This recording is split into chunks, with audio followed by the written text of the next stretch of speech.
Naitwa Kamanda Zainab Silima Jafar.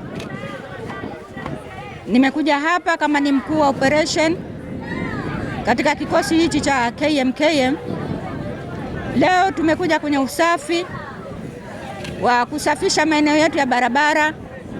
Maeneo haya kwa lengo maalumu la kupita gari zetu za mwendokasi. Tunategemea tarehe 1 Mheshimiwa Rais atafanya uzinduzi wa mabasi hayo.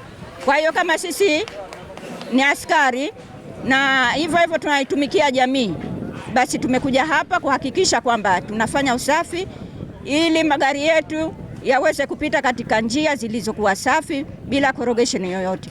Kwa kweli natoa pongezi kwa sote hapa tuloshiriki. Tumeshiriki KMKM kwa upande huu na wenzetu wa manispaa na JKU tupo hapa.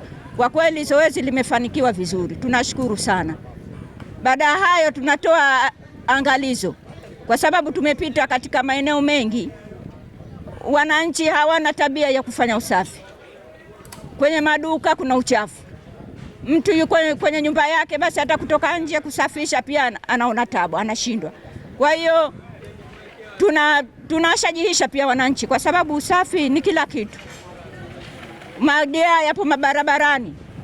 Sasa hayo pia yote yanandosha haiba ya hii mji wetu. Kwa hiyo tunaambia wananchi wasafishe, tungoje sisi tuje tuwasafishie.